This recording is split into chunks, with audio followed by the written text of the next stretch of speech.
The call came during my morning coffee ritual, right as I was settling into my home office with my third espresso. The realtor's voice bubbled with enthusiasm that made my stomach turn. "Ms. Richards, I wanted to personally congratulate you on your offer being accepted. The sellers were particularly impressed with your letter about making their historic mansion your forever home." I gripped my mug tighter, coffee sloshing over the rim. "I'm sorry, what mansion?" "The Wellington estate, the $6 million property you toured last week." Her voice wavered.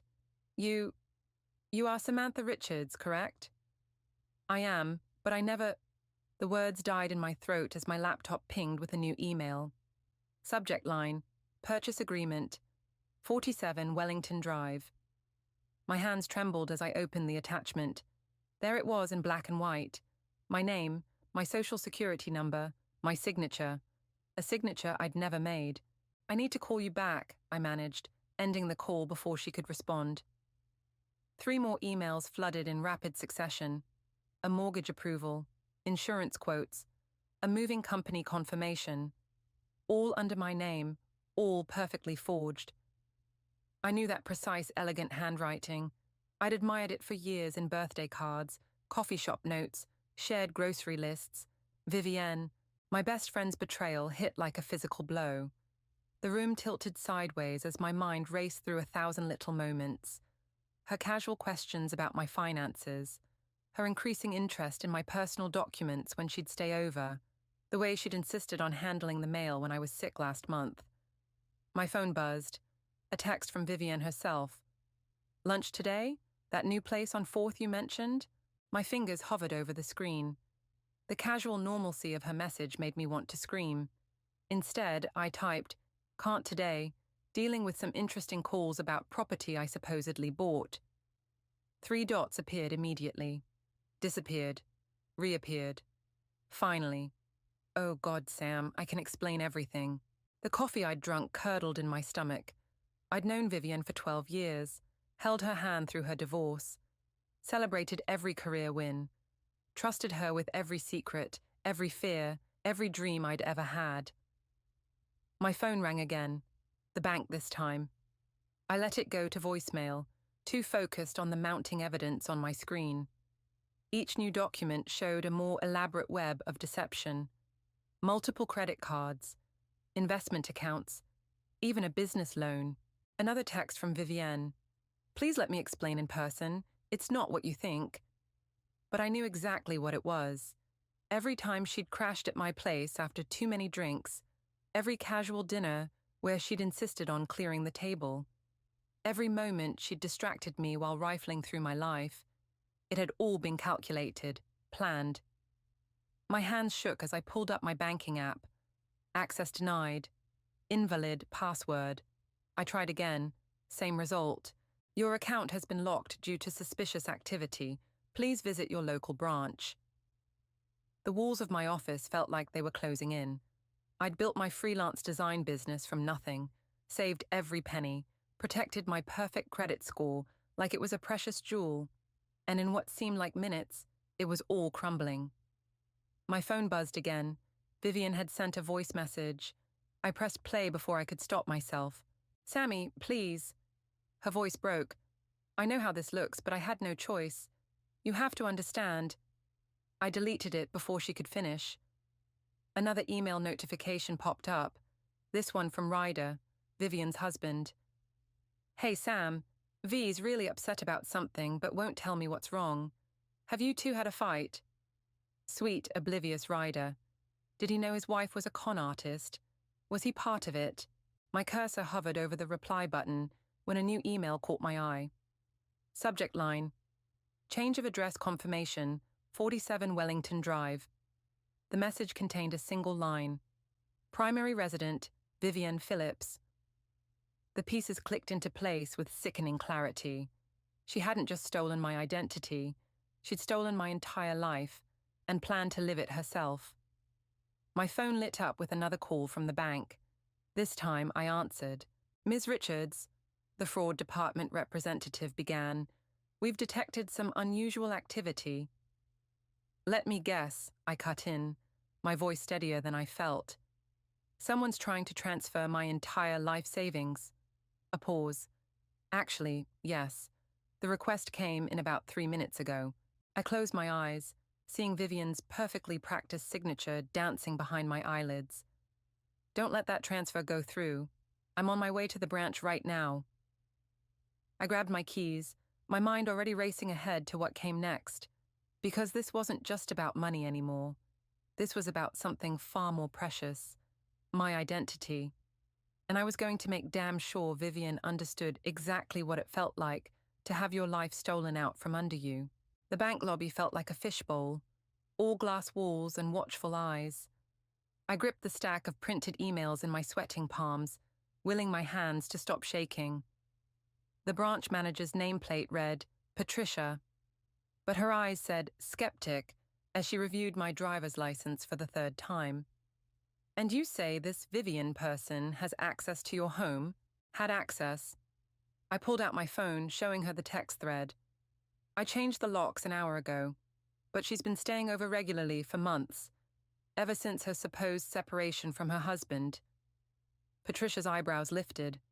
Supposed? My stomach clenched as another piece clicked into place. I pulled up Instagram, finding the photo from 3 weeks ago, Vivian and me at our favorite wine bar, celebrating what she'd called her fresh start after moving out from Ryder's place. But there, in the background of another patron's photo posted the same night, was Ryder himself, with Vivian, at a different restaurant across town. Oh, God. The room swayed. She's been lying about everything. Patricia's expression softened. Ms. Richards, I've frozen all your accounts and flagged any new credit applications. But you need to understand, the damage here is extensive. Someone has been methodically building this facade for months, maybe longer. My phone buzzed. Madison. I'd texted her on my way to the bank, but seeing her name now made my chest tight. She was my oldest friend, even before Vivienne. What if she'd been in on it too?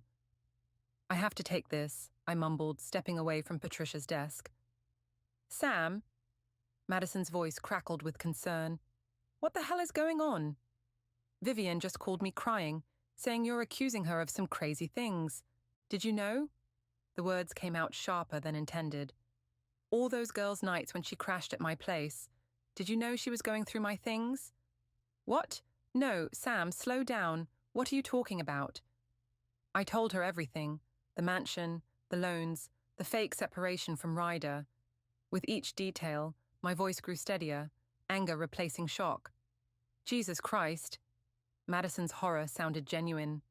The charity gala photos. What photos?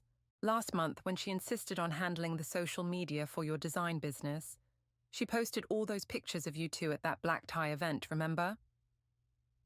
I hadn't attended any gala, but I remembered Vivienne showing me the photos. Me in a black dress, her in blue, both of us laughing with champagne flutes. Except, those were photoshopped, I whispered. She needed them to establish a public timeline, to make it look like I was involved in all of this. Sam. Madison's voice dropped. Check your business Instagram, now. I pulled it up, scrolling through months of posts I hadn't made, photos I hadn't taken, client testimonials I'd never received, an entire parallel business life, carefully curated to support whatever story Vivian was crafting. She's been building my reputation in circles I've never even heard of, I said, nausea rising. High-end clients, luxury brands. The mansion makes more sense now, doesn't it? Madison's tone hardened. She needed your identity to match the lifestyle she was creating. My phone pinged with another message. Ryder again. Hey, are you coming to dinner tonight? V says she's making your favorite pasta. The casual domesticity of his message made me want to scream. Did he really not know, or was he just a better actor than I'd given him credit for? Madison, I said, watching Patricia wave urgently from her desk. I have to go, but I need you to do something for me. Find out everything you can about Ryder's business. If Vivian's been playing this game with my life. You think she's doing the same to him? Madison finished. I'm on it. And Sam, don't confront her alone. Promise me. I ended the call as Patricia gestured me over. Her face had gone pale. "Ms. Richards, we've found something else." She turned her monitor toward me. "These transactions, dating back 6 months, regular transfers from your business account to an offshore holding company." The numbers blurred before my eyes. Hundreds of thousands of dollars, siphoned away so gradually I hadn't noticed. "The company name," Patricia continued, "is registered to a V. Phillips." My phone lit up with one final text from Vivienne. "Dinner at 7? We really need to talk. I can fix all of this, Sammy. Trust me one last time." Trust. Such a small word for such a devastating weapon.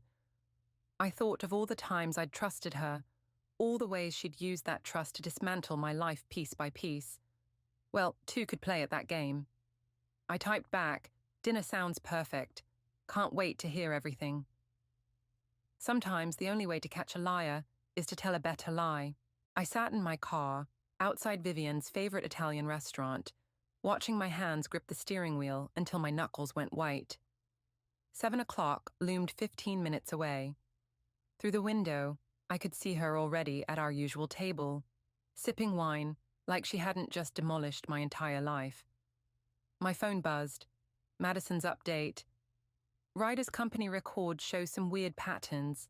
Large consulting fees to shell companies. Started around the same time V moved in with him. Another piece of the puzzle. I typed back. She's not just stealing identities. She's building a whole network. "Sam, please tell me you're not actually meeting her." I watched Vivienne check her phone, tuck a perfect strand of hair behind her ear. The gesture was so familiar it hurt. I need to understand why. At least let me come as backup. No, I need to do this alone. I turned off my phone before Madison could argue further. The restaurant's warmth hit me like a wall as I stepped inside. Vivienne stood, arms outstretched for our usual hug. I stepped back, watching her face fall. "Sammy, don't." My voice came out steadier than I felt. "Just tell me why." She sank into her chair, fingers tracing the wineglass stem. "It's complicated." "Try me." I needed... She paused, choosing her words carefully.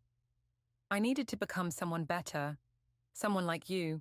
I laughed, the sound harsh even to my own ears. "So you decided to become me? You don't understand. Your life, your business, your reputation. You make it all look so effortless. I just wanted to steal it." I pulled out my phone, showing her the offshore account details.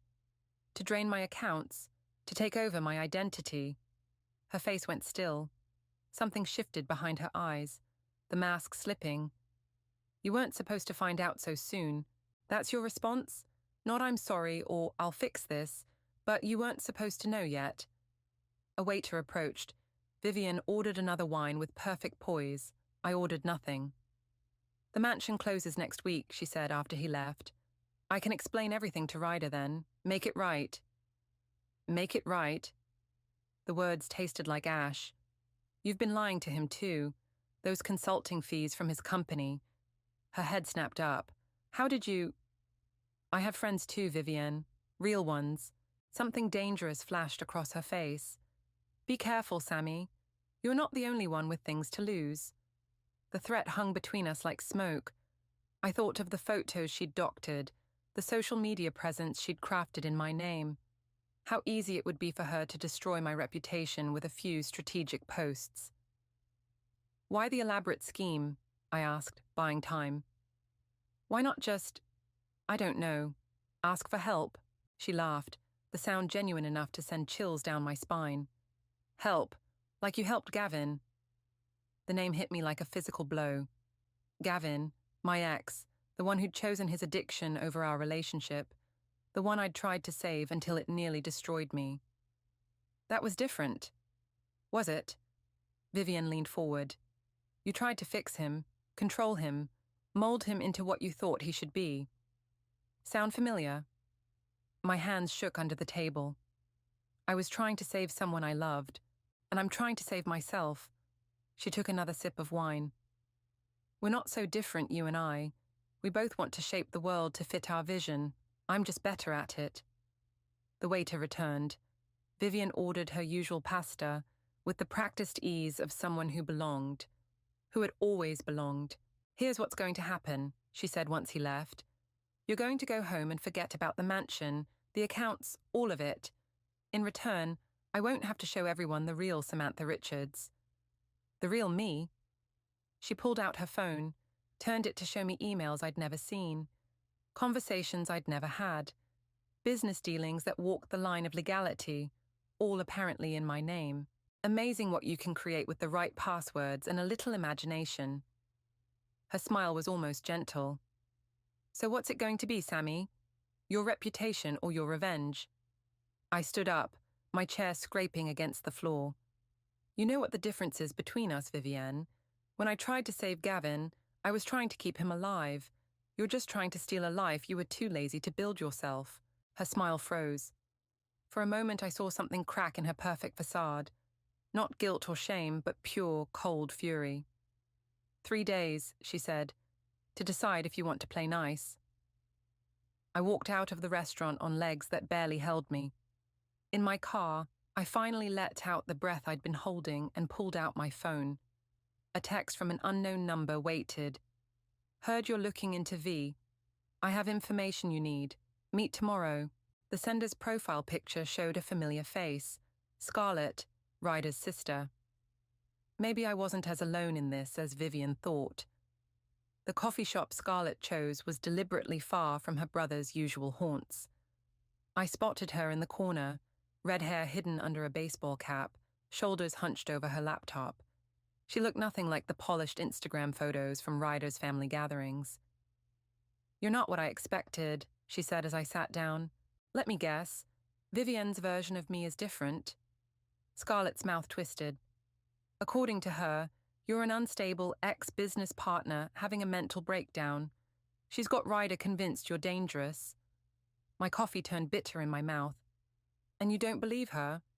"I've been tracking her lies for months." Scarlett turned her laptop toward me. "Look at these dates." The screen showed bank statements, property records, business filings, a tangled web with Vivian at the center. But something else caught my eye. "These go back 3 years," I said. "Before she even met Ryder. Before she met any of us." Scarlett's voice hardened. "Her real name isn't even Vivian Phillips. It's—" A chair scraped nearby. We both jumped as Madison slid into the seat between us. "Sorry I'm late," she said, ignoring my glare. "Traffic was hell. I told you not to come," I hissed, "and I told you not to face this alone." Madison turned to Scarlett. "So, what do we know?" Scarlett glanced between us before continuing. "She's done this before. Different names, different cities. She finds successful women, studies them, becomes them, then drains everything they have." "But why me?" The question had been burning since this started. "I'm not exactly wealthy. It's not about money this time." Scarlett pulled up another document. "Look at the pattern. Each woman she targeted was more established than the last. Better connected. She's building something bigger." Madison leaned forward. "The charity gala photos." "Exactly," Scarlett nodded. "She's using Sam's reputation to access circles she couldn't reach before. The mansion, the fake business deals. It's all about making connections." My phone buzzed. "Ryder. We need to talk. V told me everything. How could you do this to her?" "She's moving faster now," I said, showing them the message. "She knows we're on to her." "She's not the only one moving faster." Madison pulled out her own phone. "Remember that private investigator friend I mentioned? He found something interesting about Vivian's past." Before she could continue, the coffee shop door chimed. Ryder walked in, scanning the room with purpose. "Down," Scarlett hissed, grabbing her laptop. We ducked behind our menus as her brother passed our table. "That was close," Madison whispered once he'd ordered and taken a seat by the window. "We should go." "Wait." I watched Ryder pull out his phone, his face troubled as he typed. Look at him. He's worried, but not angry. Whatever Vivian told him, part of him doubts it. "Sam, no." Madison grabbed my arm. "Don't." But I was already standing, walking toward him, before I could second-guess myself. His eyes widened as I approached. "Can we talk?" I kept my voice low. "Just for a minute?" He glanced at his phone, then back at me. "V says you're having some kind of breakdown, that you're making up stories about her. Does that sound like me, Ryder, in all the years you've known me?" Uncertainty flickered across his face. "She showed me emails, things she wrote in my name." I sat down across from him. "Just like the consulting fees she's been charging your company." His coffee cup froze halfway to his mouth. "What fees?" "Check your corporate accounts. Look for payments to shell companies starting 3 months ago, right after she moved in." "This is crazy." But he was already pulling up his banking app. I watched the color drain from his face as he scrolled. "She's not who you think she is," I said gently. "She's not who any of us thought she was." His phone lit up with Vivian's face. He stared at it, finger hovering over the answer button. "Whatever she's told you about me," I continued, standing up, "ask yourself why she waited until now to say it, and maybe ask your sister what she knows." I walked away before he could respond, rejoining Madison and Scarlett. "That was risky," Madison said as we hurried out the back exit. "But necessary," Scarlett added, checking her phone. "Ryder just texted me. He wants to meet, alone." My own phone buzzed. Vivian again. "You just couldn't help yourself, could you? Fine. Let's see how you handle this." Seconds later, notifications started flooding in. Social media alerts, email warnings, text messages from clients. She was making her move. "She's posting those fake emails," I said, watching my carefully built reputation crumble in real time. "She's burning everything down." "No," Madison corrected, her face grim as she showed me her PI friend's message. "She's forcing your hand, because now we know what she's really after, and it's bigger than just you or Ryder." The message contained a single photo, Vivienne, under a different name, standing next to one of the city's most powerful tech CEOs. This wasn't just about stealing my life, it was about using it as a stepping stone to something much more dangerous. My apartment felt like a crime scene. Every surface reminded me of Vivienne. The throw pillows she'd helped choose, the wine glasses we'd used for countless girls' nights. The framed photos I now knew were part of her long con. I was packing them all away when the knock came. I froze, heart pounding. But it was Gavin's voice that called through the door. "Sam, you in there?" Of course. Vivian would have contacted him too. I opened the door to find him looking exactly as I remembered. Leather jacket, worried eyes, that slight tension in his jaw that meant he was trying to figure something out. "Your social media is going nuclear," he said, stepping inside. "Want to tell me what's really going on?" "Depends. Did Vivian already give you her version?" He pulled out his phone, showing me a rambling message. "According to this, you're having some sort of psychological break, accusing her of elaborate conspiracies. And you don't believe her."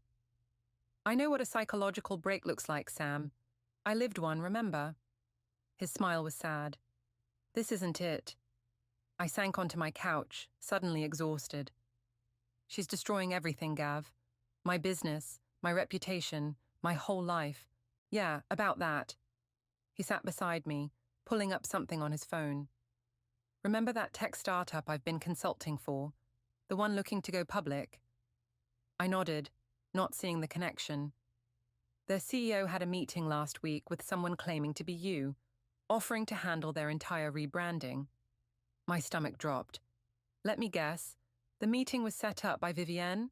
Through a series of very impressive connections, yes. The contract would have been worth millions." He paused.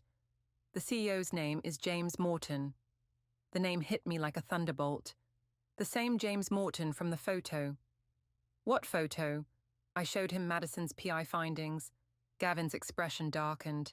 "Son of a bitch," he muttered. "She's not just stealing identities. She's using them to get inside information before companies go public." My phone buzzed. Ryder calling. I answered on speaker. "Sam?" His voice was rough. "I talked to Scarlett. Check those accounts you mentioned. There's..." There's something else you need to see. I'm with Gavin, I said. He found a connection to James Morton. A sharp intake of breath. That's what I'm calling about. V just left for an emergency meeting with Morton's board. She's using my company credentials to get in. When? Now. She left 10 minutes ago. I was already grabbing my keys. Send me the address. Sam, wait. Gavin caught my arm. You can't just burst into a corporate board meeting. Watch me. No, he's right, Ryder said through the phone. But I can get you in. I'm still listed as her emergency contact. I'll tell security she forgot crucial documents. I'm coming with you, Gavin said as I headed for the door. Gav, you're not the only one she's used. His voice was steel. Those consulting fees she charged Ryder. They went through my old firm's accounts. She's been setting me up too. My phone lit up with another message. Madison. PI found more. V's not working alone. Someone high up is protecting her. As if on cue, my email pinged. A message from an anonymous account contained a single video file. I clicked play. It was security footage from my building's lobby, dated 3 months ago. It showed Vivian letting herself in at 3 a.m. using my key. But she wasn't alone. A man in an expensive suit accompanied her, his face carefully turned away from the cameras. Freeze that frame, Gavin said, leaning closer. The watch he's wearing, that's a limited edition, Morton's signature piece. The pieces clicked together with sickening clarity. She's not infiltrating his company. She's working for him. Using stolen identities to gather inside information, Gavin finished. Then when it all falls apart, the women she impersonated take the fall. My voice sounded distant to my own ears. That's why she's burning my reputation now. She's setting me up to take the blame. Ryder's voice crackled through the phone. Security badge is waiting at the front desk. But Sam, be careful. If Morton's involved... I know. I grabbed my coat. This isn't just about Vivian anymore. It never was, Gavin said quietly. My phone buzzed one final time. Vivian. Last chance, Sammy.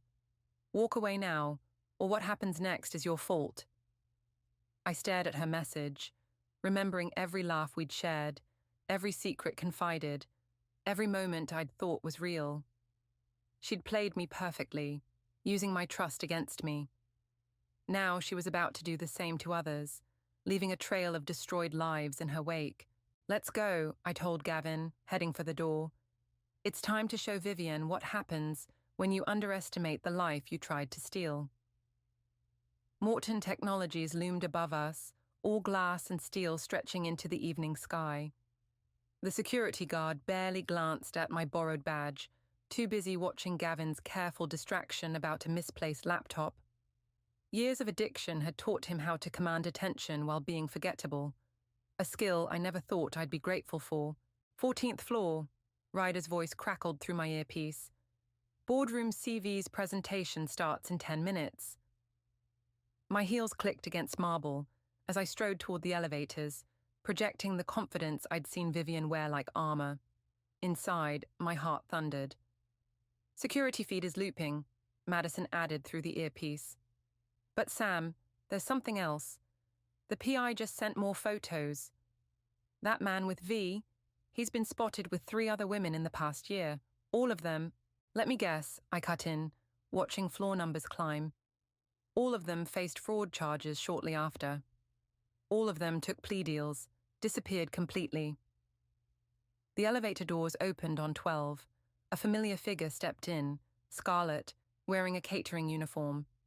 Ryder called, she said quietly. Thought you could use backup. How did you... I used to work events here. Still have friends in the kitchen. She handed me a coffee cup, empty except for a small USB drive.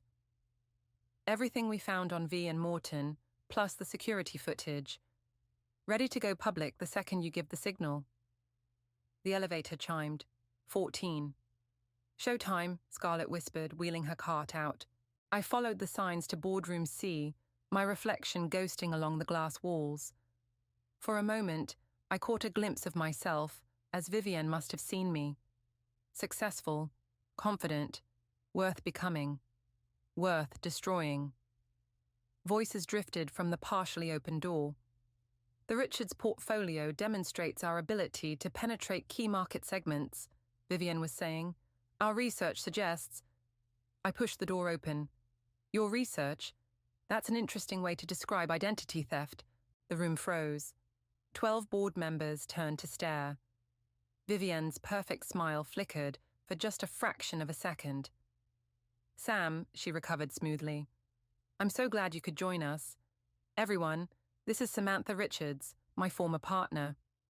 She's been having some difficulties lately.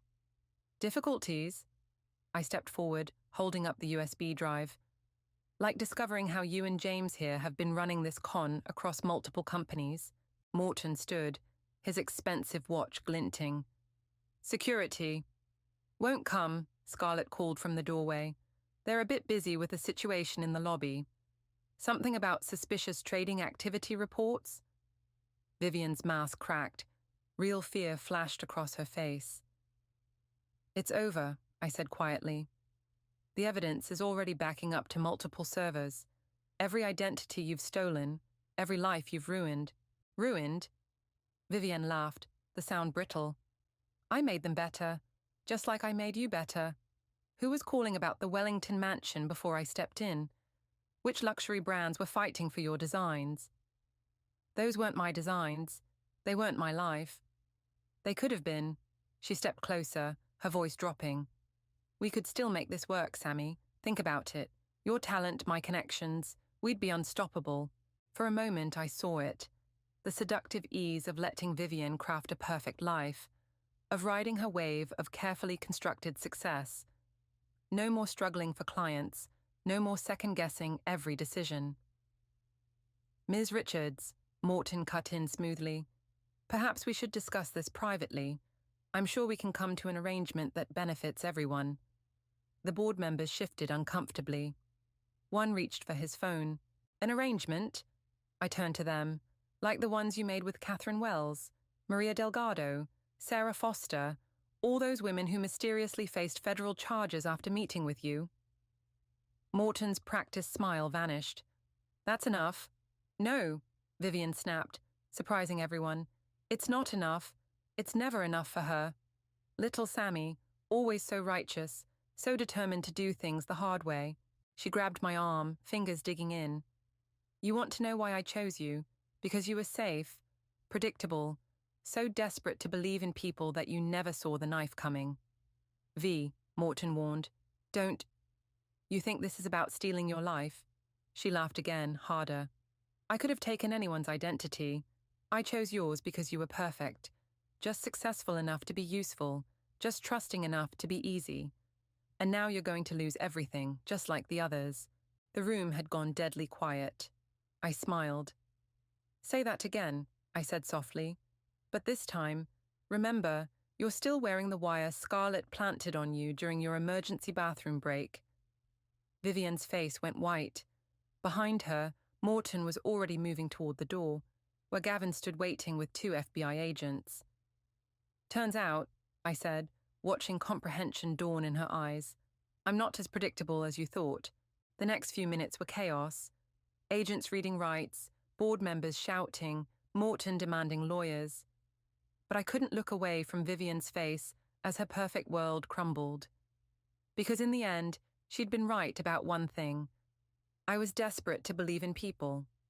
I just believed in the right ones this time. The FBI's interview room felt smaller by the hour. I'd given my statement twice, signed countless documents, and still they wanted more. But I couldn't leave, not while Vivian was in the next room, spinning her own version of events.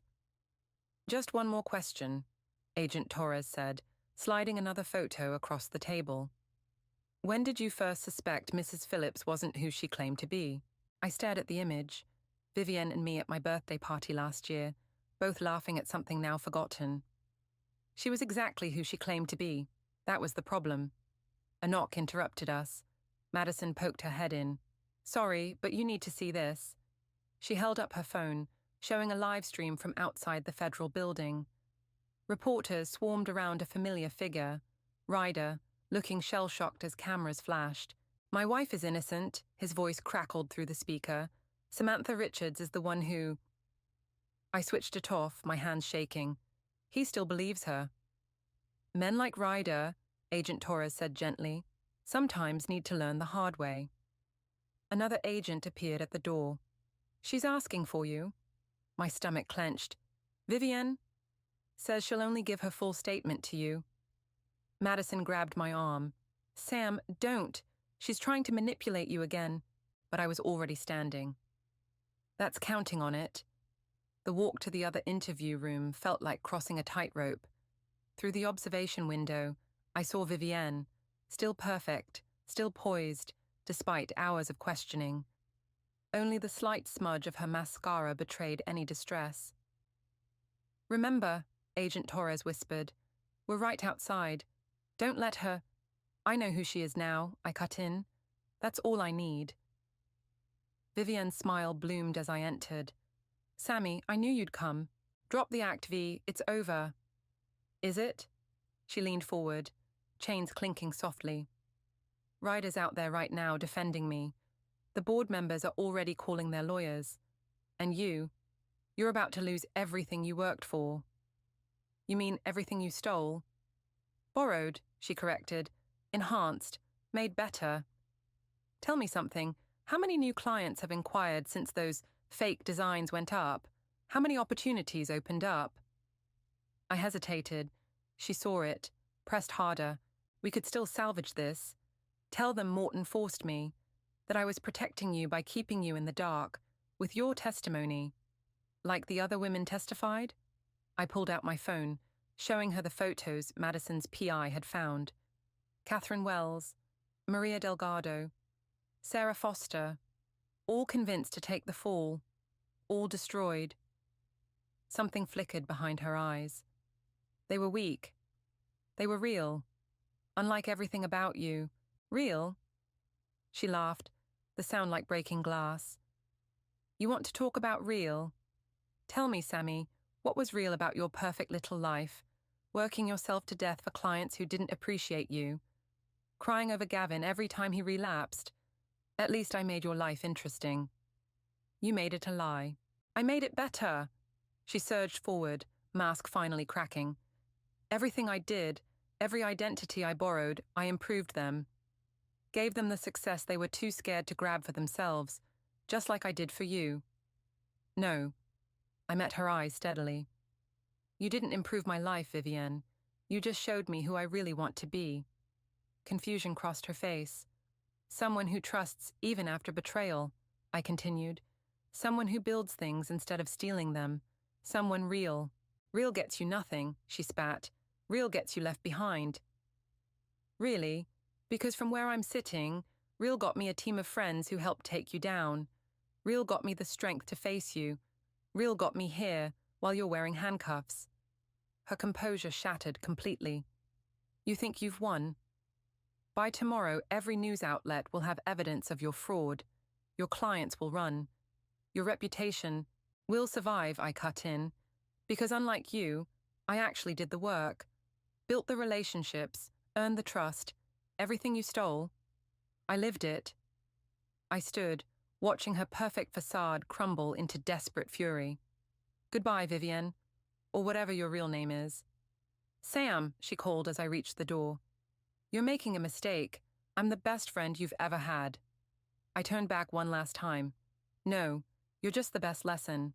Outside, Madison waited with Gavin and Scarlett. Through the window, we watched Vivienne's mask finally dissolve into raw, ugly rage. You okay? Madison asked softly. I took a deep breath, feeling lighter than I had in months. I am now. My phone buzzed, a text from Ryder. Just saw the evidence, I'm so sorry. Can we talk? What are you going to tell him? Gavin asked, reading over my shoulder. I smiled, thinking of all the real conversations ahead, all the genuine connections waiting to be built. The truth, I said. It's the one thing Vivienne never understood the power of. The Wellington estate looked different in the morning light, no longer a symbol of Vivienne's deception, but something else entirely. I stood at the iron gates, watching the real estate agent's car approach. "Ms. Richards," she looked nervous. "After everything in the news, I wasn't sure you'd come. Neither was I." I followed her up the winding driveway. But something about this place wouldn't let me go. Inside, sunlight streamed through tall windows, illuminating spaces Vivian had planned to fill with her stolen life. My stolen life. But standing here now, I saw something she hadn't. Potential. My phone buzzed. "Madison, court just released the asset freeze. Your accounts are yours again." Another text followed immediately. "Please tell me you're not actually considering it." I smiled, remembering our conversation last night. The idea had seemed crazy then too, but the more I thought about it, the more right it felt. The agent cleared her throat. "The sellers were horrified about the previous situation. They've authorized me to offer a significant discount given the circumstances." How significant? She named a figure that made my breath catch. Less than half what Vivian had arranged. Still steep, but with my newly unfrozen accounts, my legitimate business revenues, and the advance from the book deal Madison had negotiated. "There's something else you should know," the agent added. "Another interested party toured yesterday. They're prepared to make an offer." "Let me guess, James Morton's wife?" The agent's eyes widened. "How did you—" "Because some people never learn." I pulled out my phone, showing her the message I'd received that morning from Agent Torres. Morton's wife had visited him in custody, then immediately begun moving assets, starting the cycle again. "I'll need to see the basement," I said. The agent blinked. "The basement? Where else would you put a design studio?" Understanding dawned on her face. "You're not just buying it to live in. This house represents everything Vivian tried to steal." I ran my hand along the solid wooden banister. She saw it as a trophy. I see it as a foundation. My phone lit up again. "Ryder, just finished at the FBI. Everything you said about V's previous identities checked out. I was such a fool." "You weren't a fool," I typed back. "You just loved someone who didn't exist." His response came quickly. "Like you did." "No," I replied. "I loved the idea of someone. You loved a performance. There's a difference." The agent led me through the rest of the house, rooms Vivian had planned to fill with artificial perfection, but I saw something different. Workshop spaces for aspiring designers, meeting rooms for clients who needed genuine collaboration, not empty promises. A place where real things could grow. My phone buzzed one final time. An email from the prison where they held Vivienne. Subject line: "I understand now." I almost deleted it unread, but something made me open it. "Dear Sammy, they're transferring me tomorrow. Before I go, I needed you to know I chose you because you were everything I couldn't be. Genuine, trusted, real. I thought wearing your life would make me those things too. I was wrong.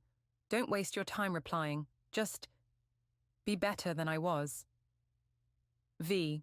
Ms. Richards." The agent touched my arm. "Should I prepare the paperwork?" Through the window, I watched Scarlett's car pull up. She'd offered to help plan the studio space, turning her event planning skills towards something constructive. Behind her, Madison's car arrived. My friend who'd never stopped believing in me, even when I doubted myself. Gavin would come later with his construction contacts, ready to help transform this space of deception into something authentic. Even Ryder had offered his business expertise, seeking redemption through honest work. "Ms. Richards," the agent prompted again. I took one last look around, at the house Vivian had tried to claim, at the life she'd tried to steal, at all the real possibilities she'd never understood. "Yes," I said finally, "but not as a private residence." I showed her the business plan on my phone. The Richards Institute for Design Innovation.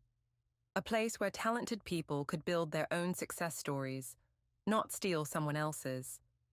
"Draw up the papers," I told her.